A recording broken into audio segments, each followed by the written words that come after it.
Welcome to the On Your Mind podcast, where we are changing the mental health narrative, bringing hope and solutions. Here's your host, Timothy J. Hayes, psychologist.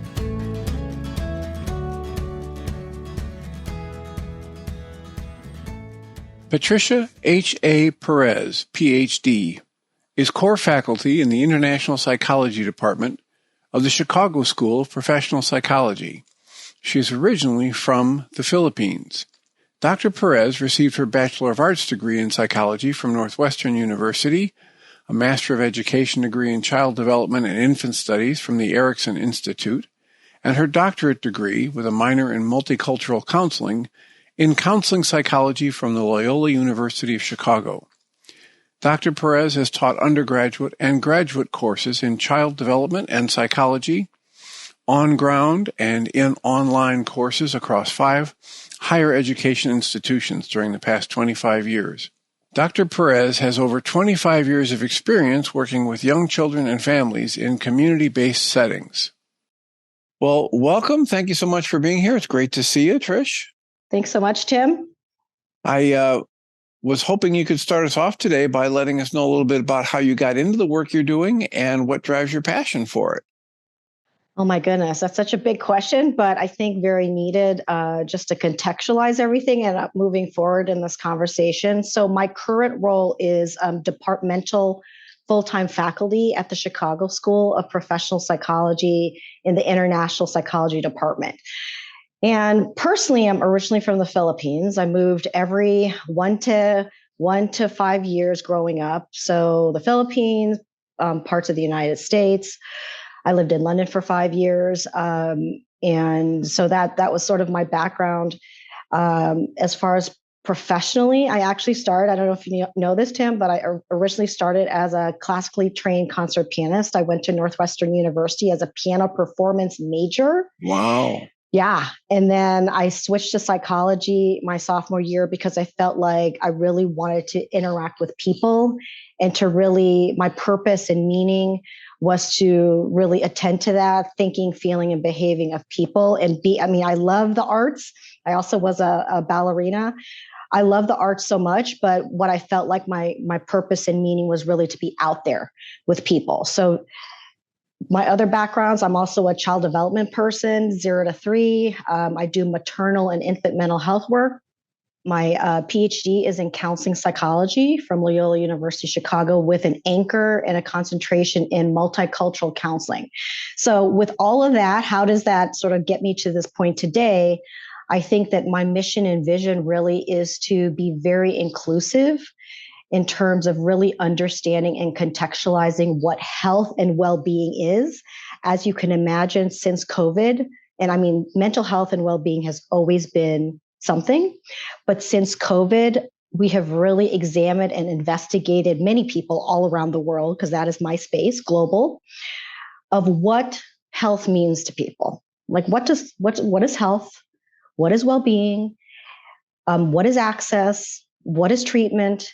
And that is why I would say the notion of integrative and functional health, both of those, is really a priority, or maybe people want it to be a priority in their life. My personal and professional background really allows to think in many ways. Children and families is really my population. But as you can imagine, I work across the lifespan. So I don't know, Tim, that's a mouthful of information, but I think we could start there. That's excellent. And it brings me to think about, one of the things I'm hoping we'll talk about is if you can help people or put some information out there for people who might want to get a career going in mental health and focus on functional medicine or integrative medicine approach, as opposed to the medical model, the standard medical model that's evolved over the years.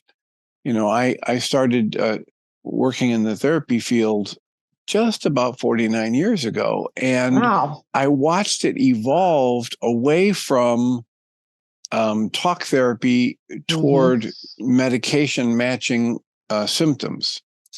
And working in the field and having people come to me and having that the demonstration in people's daily lives that just it wasn't working, right? That we needed to get back into solution focused and efficient practices and tools and techniques. And it's been a struggle, like the salmon going upstream ever since then, because the flood of money and the flood of the insurance programs was headed in the other direction. Let's get a list of symptoms and a list of meds and match the two and then send people on their way. So what kind of advice do you have for somebody? I mean, how, in the first place, I like to ask people to define what's your shorthand version of how you would define functional medicine and or integrative medicine, the differences and the similarities.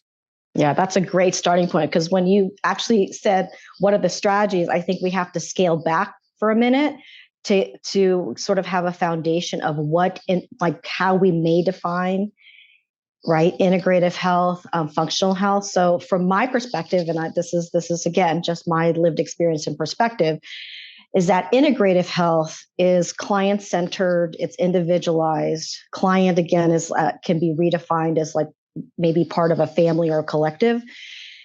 In other spaces, it's also considered complementary or alternative. So for example, here in the United States, what we consider best practices in Western medicine and treatment in terms of physical and psychological, that's the base of whatever those best practices are. And anything other or that's different would then be added on as the complementary or alternative. So really the point here is it's a whole person. So you're not just looking at the biological bases, you're also looking at psychological, maybe you're looking at cultural norms, you're also looking at what works for the family or the client, all of these things that may not be, from a Western standpoint, like evidence-based practice. Okay, right. So things like meditation, yoga, herbs, acupuncture, for some practitioners, that may not be part of their wheelhouse as far as how they were trained in the West. So that's one. So that would be just in general my definition for integrative health. As far as functional health or functional assessments, there's three parts to that, of my understanding, three parts of it. And really it's looking at that physical, psychological, cognitive, and even developmental assessment of a client, of looking at their daily functioning. Okay. So number one, their daily functioning. Number two, what roles do they play in that daily functioning and whether they're doing that to the best of their ability. And then three, which is, not the least bit of it, is maintaining their health and well-being and optimizing that. So those things that you are functioning within the world and the society that we're living in. And again, I'm not just speaking to the United States, I'm speaking to like the whole world. So you can imagine then the definitions of integrative health and functional health is very contextualized based on the individual, based on people's core values. So for example, people who come from other parts of the world, right? People who come from other parts of the world may not have the same understanding or action or seeking health treatment behaviors than other people who have lived here in the United States, all their lives. So what I found interesting in thinking about this idea of integrative and functional health is that there was a national survey that was done in 2012 through the National Institutes of Health and the National Center for Complementary and Integrative Health that suggests, and this was way back, 2012, that 30% of adults use integrative health or seek integrative health approaches for treatment, and 12% of children seek that. I can only imagine that will increase as our demographics here in the United States and actually worldwide continue to be not homogeneous. So that is, so from my perspective, that's the basis of these definitions.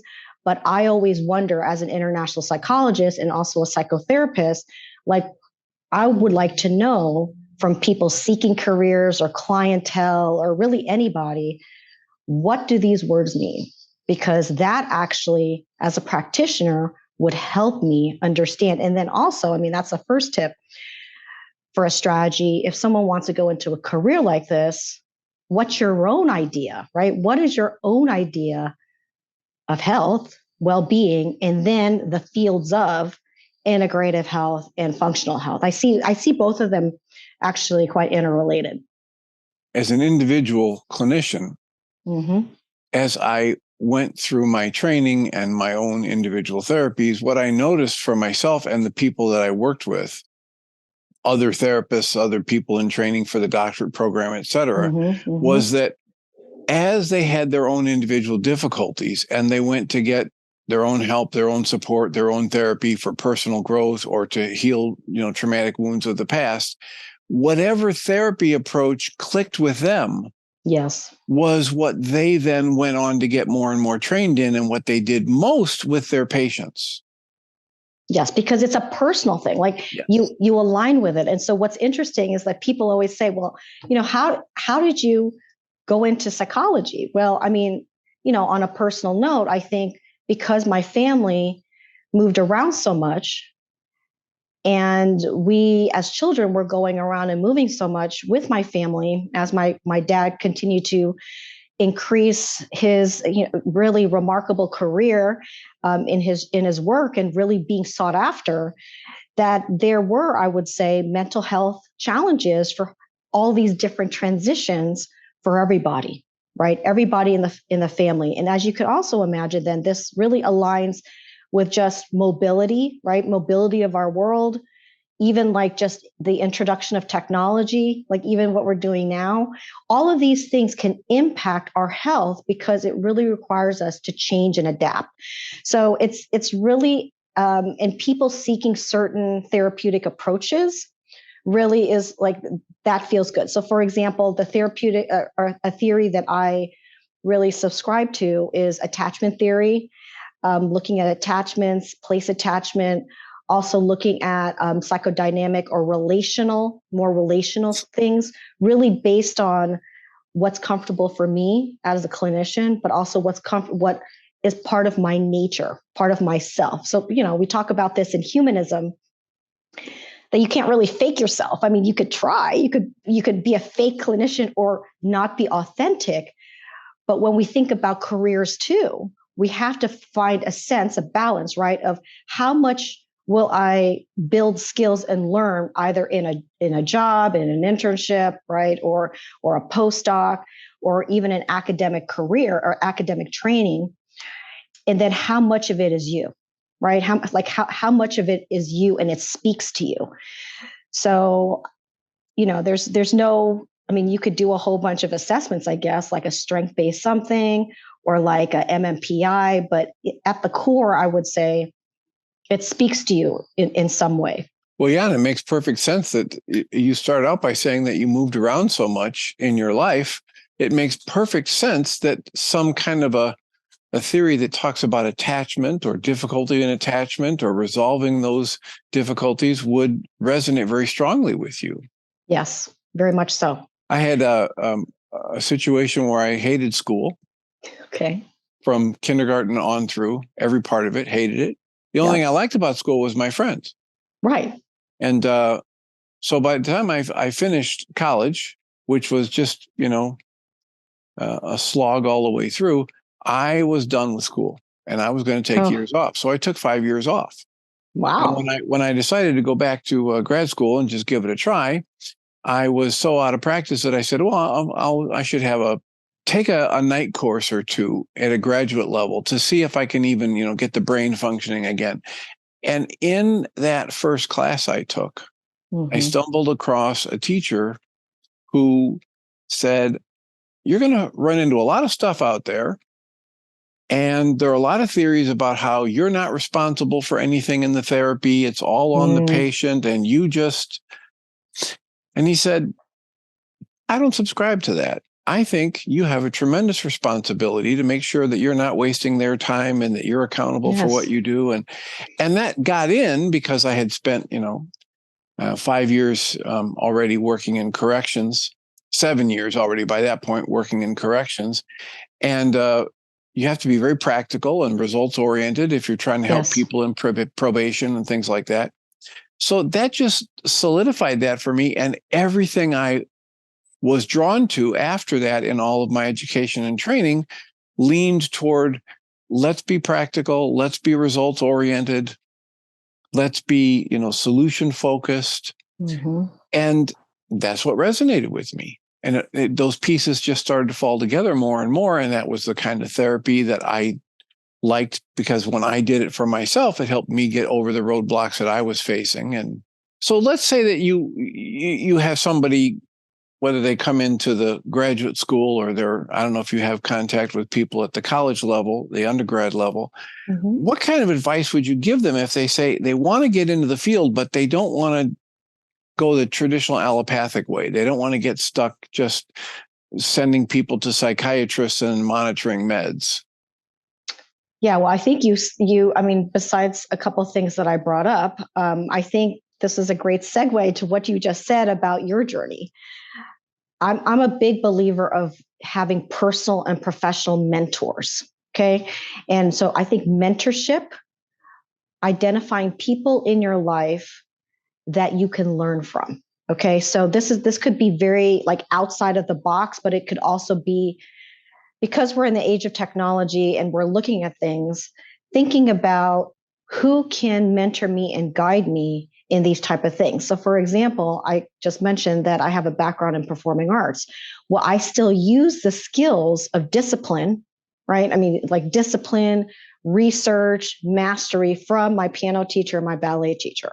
Okay, so you don't have to throw away the stuff that you learned from the past, right? Like as you maybe pivot in different careers, because across our lifetime, in this generation, many of us do. Maybe not in the past, like my parents' generation, but in this generation, we do. So that would be like the number one, whether it's undergrad or grad, to seek mentors. And it doesn't have to be mentors in integrative health or functional, just mentors in general that you feel like have a good fit with you.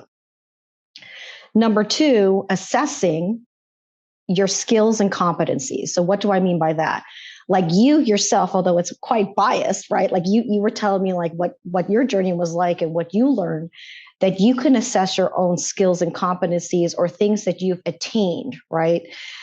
However, what would be great is to ask close family and friends, or even people who are like acquaintances or you work with, how do you see me? How do you view me, right? So for me, a lot of people would say to me, I was the eldest of 4 kids, so I felt like I was a bridge between my parents and my siblings in all of these moves. And people would often comment to me all growing up, Trish, you're really generous, you're really kind, you really like to help people. But at the same time, you're very practical. You give baby steps to all of the outcomes. You are able to adapt. You can feel and have intuition. All of that information, some people don't like to receive that information, but I think that getting that sort of skills and competencies and where you're at, and again, all of those skills and competencies can change over time, right? As you grow as a clinician or somebody in the field, that gathering that information at certain checkpoints in your life is really, I would say, really important, because that can then inform you of what your next steps are. Non-traditional tracks, I mean, the Chicago School of Professional Psychology, International Psychology, I would say, is a non-traditional track. And it's non-clinical, non-licensure. It's skills and competency based. And we look at psychology in terms of a global context, thinking, feeling, behaving, and recognizing that the Western models of practice is not always the best. And so let me just slow you down and have you define for us non-licensure. So skills and competency based, but what do you mean by non-licensure? So it's the Ph.D. and the master's program are non-licensure for the United States. So it's a skills and competency based programs. And also too, there is no way necessarily of having a degree program, because we're the only master's and PhD programs in international psychology that you can monitor and standardize all licenses all around the world and have them match. Although there's movement towards that. So it's really many of our students come in, especially our trauma services track in the PhD program, have licenses on a master's level if they're from the United States and wherever they are in the world, whatever their ethical bodies are.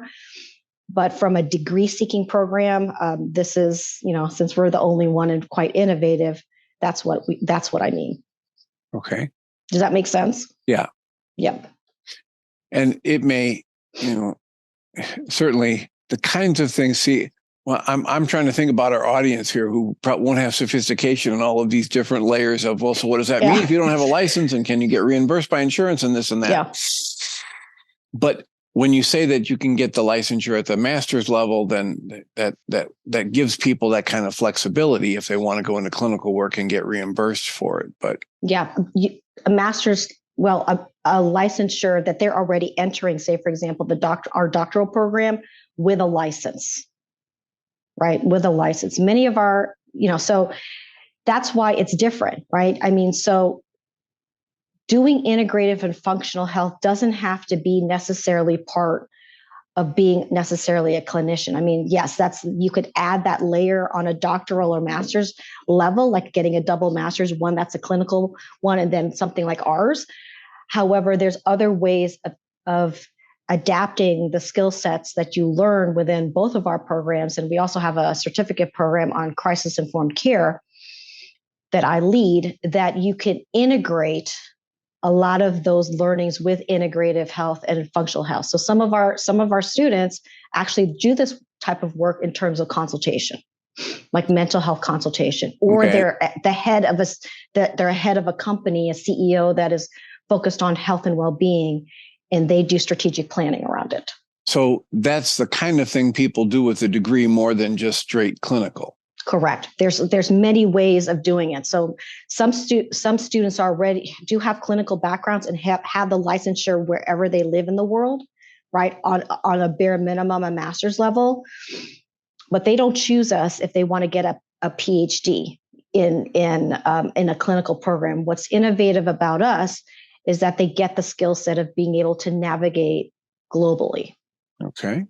So expand, if you will, a little bit about the various things that people who get the degree from the Chicago School and the International Psychology Department, the kinds of careers that they develop with that degree, with that training. Yeah, I mean, there's a lot.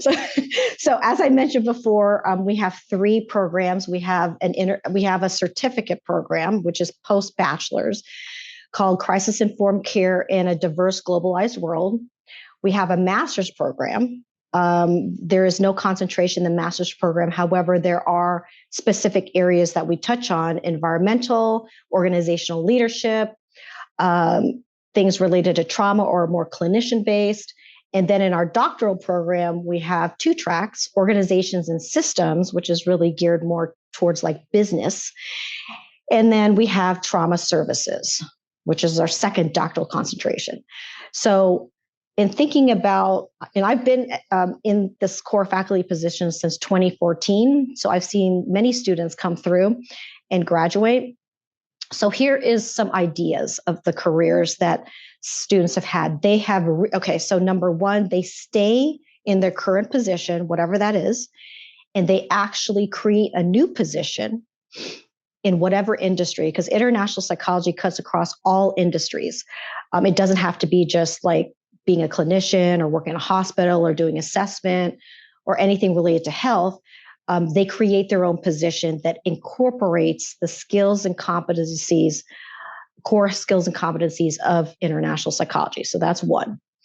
2, they incorporate the skills and competencies that they've learned to diversify their clinical practice. Okay, so in other words, they include more people from other like racial and ethnic groups, marginalized communities, maybe populations that they never felt like they could actually service, that they now build a practice that incorporates the skills using their primary therapeutic models and what they believe in, and then add that skill set of how understanding and contextualizing what health and well-being means to them. So that's number 2. Number 3, people start non-governmental organizations, but many of them start non-governmental organizations all around the world. Maybe they came into the program and that's what they wanted to do, and they got the skill set from us. And now that they feel well equipped to be able to then start an NGO as an executive director or chief operating officer, something like that, to then be able to carry out their plan and then hire people that are like-minded. So that's another career path. 4, there are some of our students who just love each other so much in their cohort that they start their own NGO. They start their own NGO that builds on their skills. So for example, maybe one person's really good at organizational leadership and got their PhD in the organization systems track.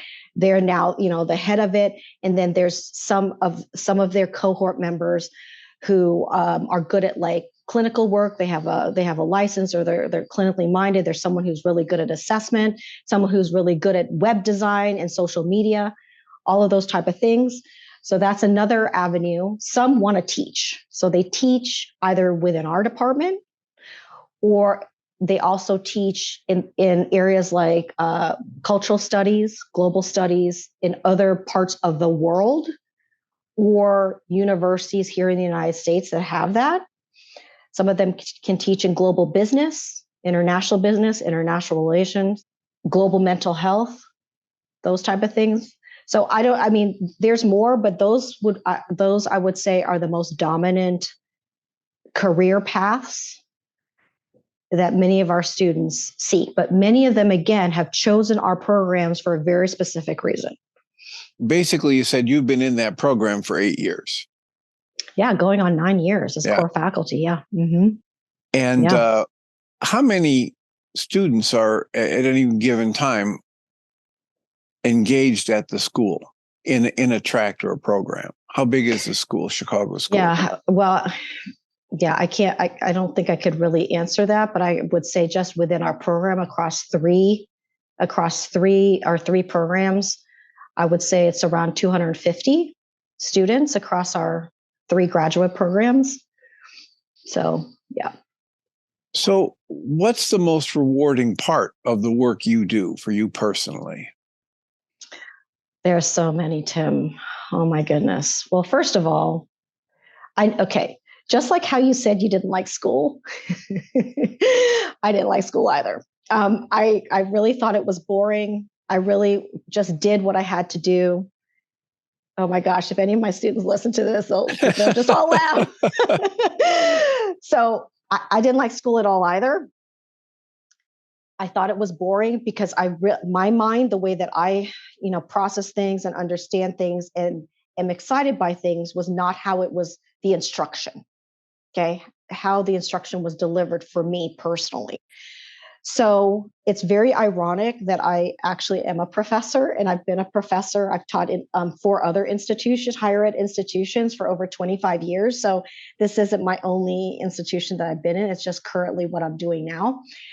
So I think the joy that I find is really being able to, several things, is to mold students, to be able to train them, to guide them, to teach them, to mentor them. Like all of that is very rewarding, because by the time they get their PhD, and especially my dissertation students, by the time that they complete their dissertation and we say, okay, yes, your dissertation has been approved, we're launching you out into the world, it's almost like you've raised more children that will go out there, and they're the leaders.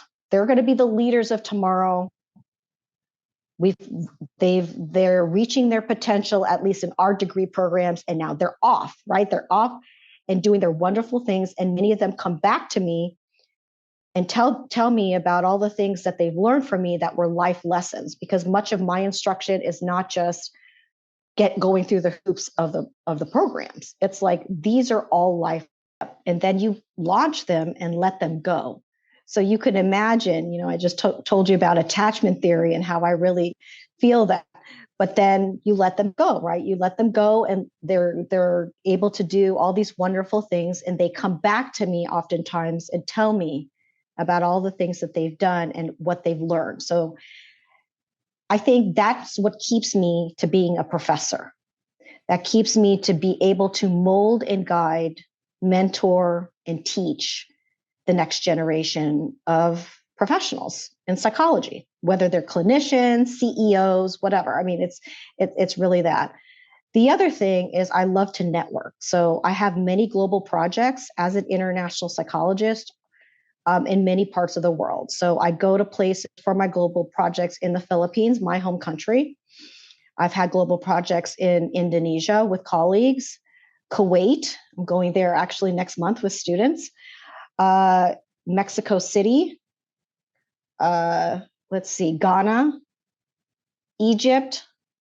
Just places that I don't know who they are. We're connected in some way, very similar to how we're connected here.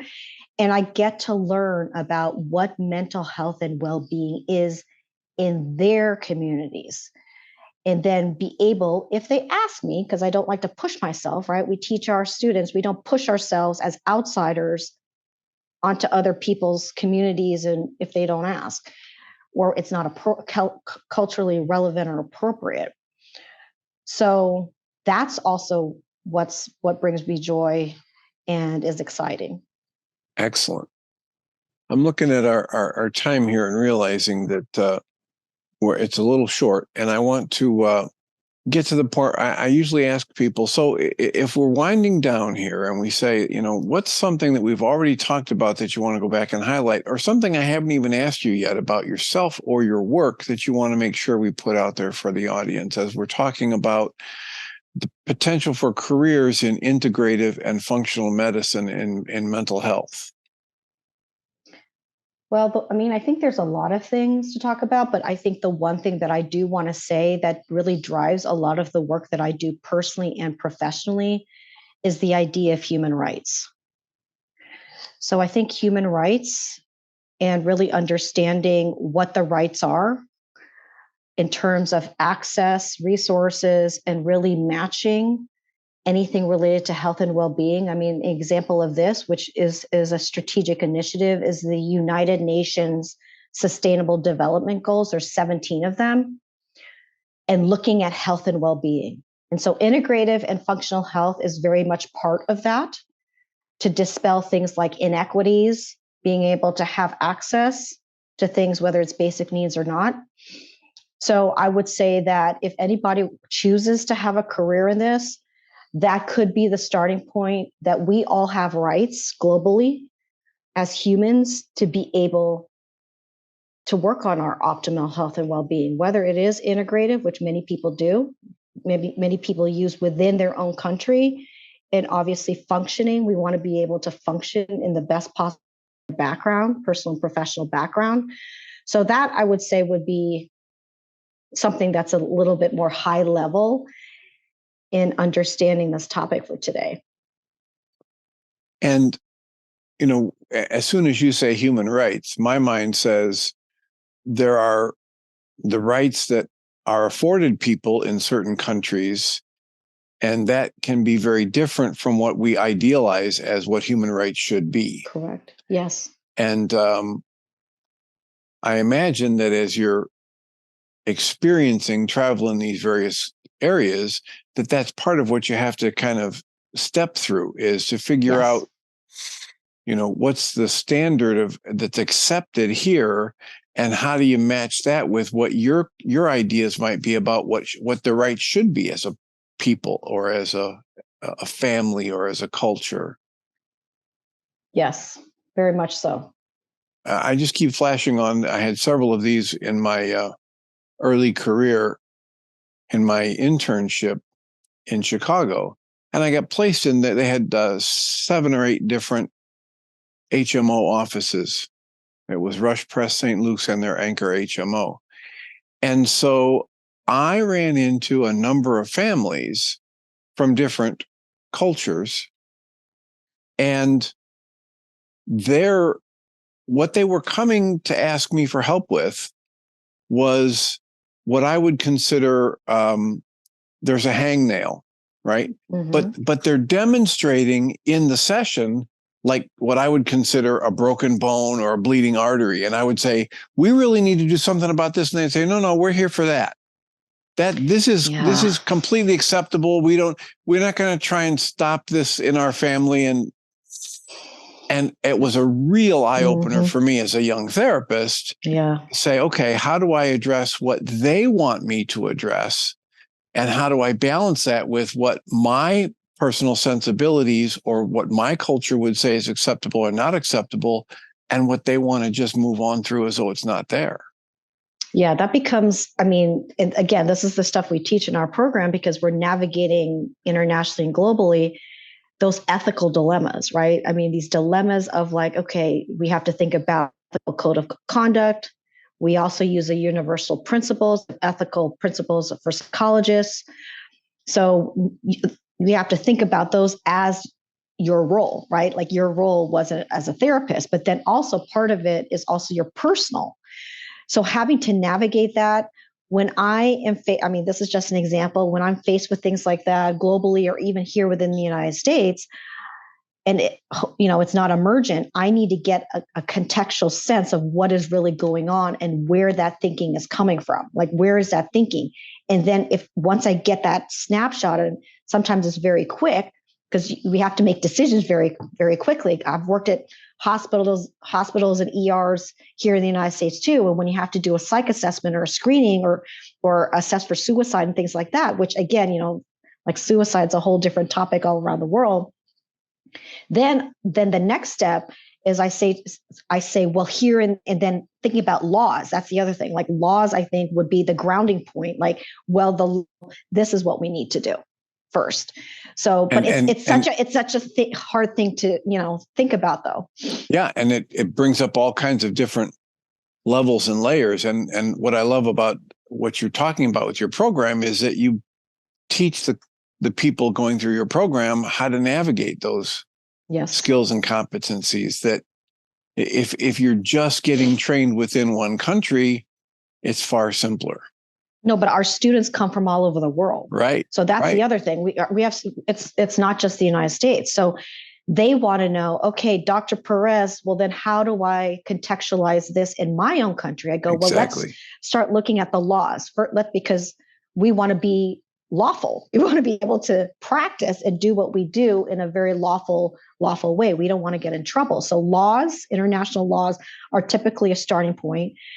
Then things like the worldview of health and well-being within the country, right? What is the typical viewpoint of health and well-being? In some countries, mental health and stigma, like that's not a thing.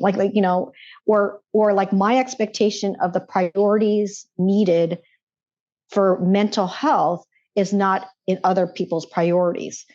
However, our students are getting a degree in this, and mental health is a priority because that's why they're with us.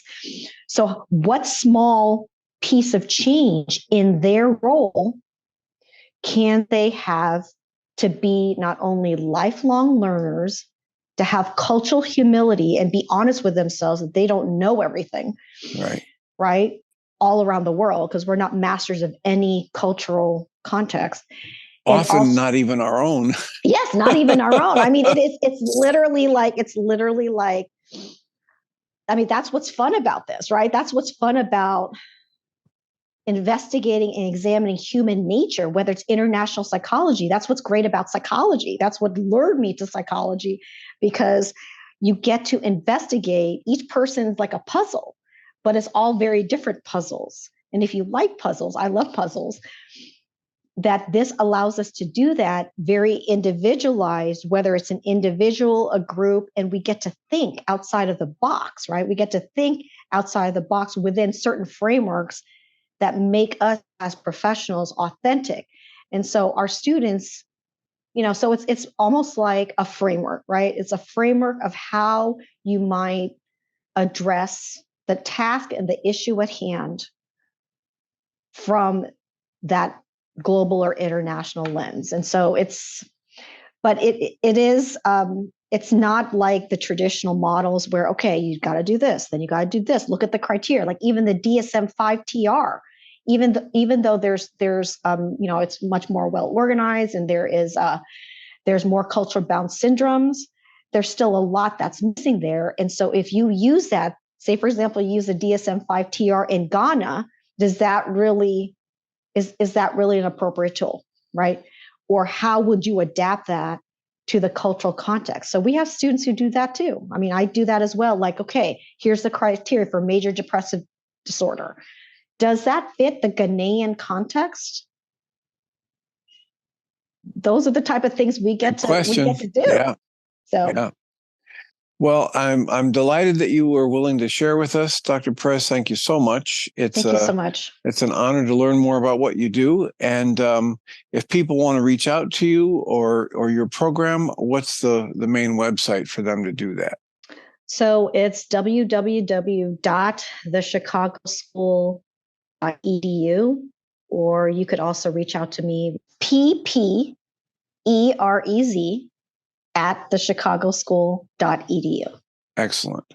Well, thank you so much for your time. It's been a delight. I'm thrilled that you were willing to share with us today. Of course. Thank you so much, Tim. Patricia H.A. Perez, Ph.D., is core faculty in the International Psychology Department of the Chicago School of Professional Psychology. She is originally from the Philippines.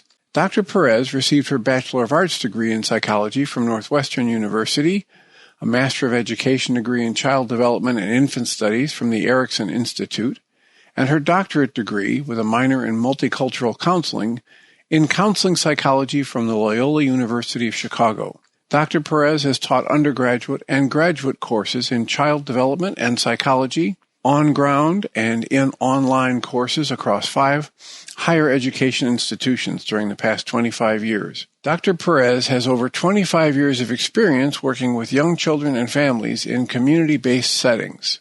Dr. Perez is a member of Division 52 International Psychology of the American Psychological Association and has been appointed as a division representative for the APA's Coalition for Psychology in Schools and Education. Since 2016, Dr. Perez has served as the chair of the Scientific Committee for the Middle East Psychological Association's annual conference.